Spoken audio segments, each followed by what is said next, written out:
Volunteering. Everything you wish you knew about it. Let's get into it.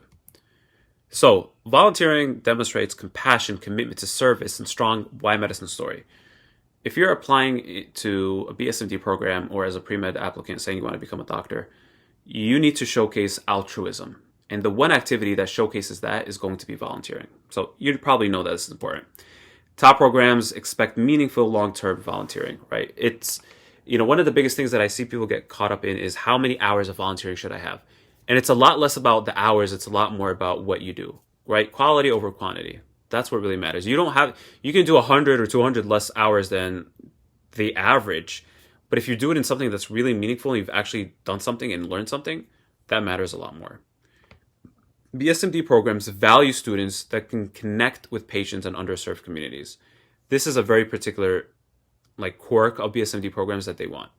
Now, if you don't do it, weakens your narrative. You say you want to help people and you haven't been doing it, or at least you've been doing it with some ulterior motives. Again, volunteering shows altruism, which is a core component of medicine.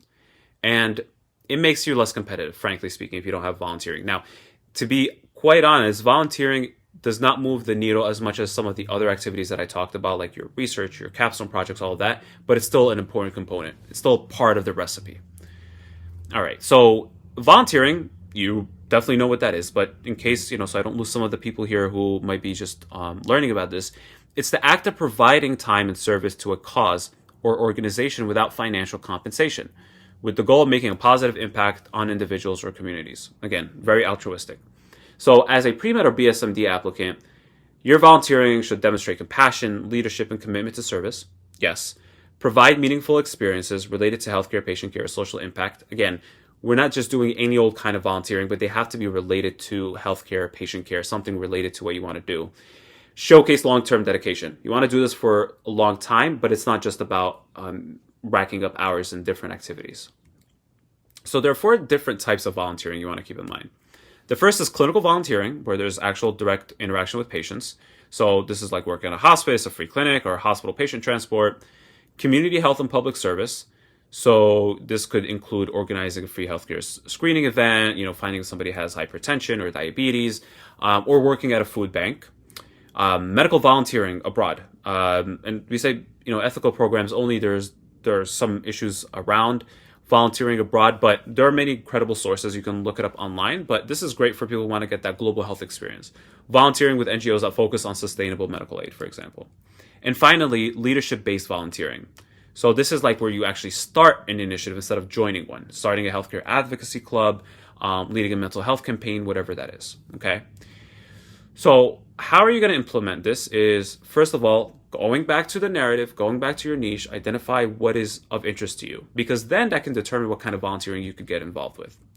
For example, if you're interested in geriatrics, you could volunteer in nursing home or hospice centers, right? Next, research and apply to meaningful programs. Just like any other program, you're going to have to put in an application and try to get in, right? So check your local hospitals, the Red Cross, nonprofit organizations, online volunteering boards. But I recommend starting locally. There are many, many good things to be done in your local area.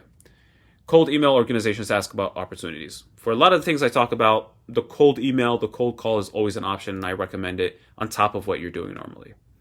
Next, prioritize long-term impact over just counting hours. So if you have the opportunity to work with 1 or just 2 volunteering experiences over a couple years, that speaks a lot more than hopping from one experience to the next. So if you find something that is like a local hospital or your Red Cross that you can do like 1 hour a week or 1 hour a month, but over the course of 2 years, that looks far more impressive than just doing it in bursts over the summer. So something like, for example, consistently doing something for 2 years is better than saying that you did 200 hours over a summer, right? Now, do what you can. But if you have the ability and the option, then I would recommend that you do 150 hours, 100 hours spread out over 2 years, then 200 condensed into 1 summer. And then aim to progress in the volunteering activity. Don't just show up and do stuff and leave, but really try to leave an impact, right? You start out as a participant, a leader to somebody who's creating something and starting initiatives. That's why having a consistent role in that one organization over a long time can help you progress up that ladder. And then document.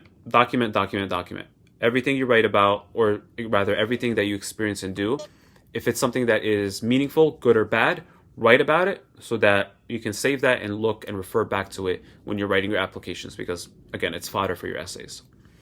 So what you can do now is you can first of all identify 3 healthcare related volunteering opportunities in your area. Again, start locally. Okay, very easy. Then draft or send outreach emails. This is like to places that don't have like a formal application for volunteering. You can always just still reach out to them, find somebody's email on the website.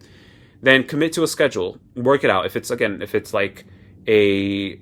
official program, then you'll have the schedule set there. If it's not, if you're creating your own thing, then try to be consistent. Do it for at least 6 months, right? Find that time. Start reflecting and journaling about what's happening, right? Documenting your experiences.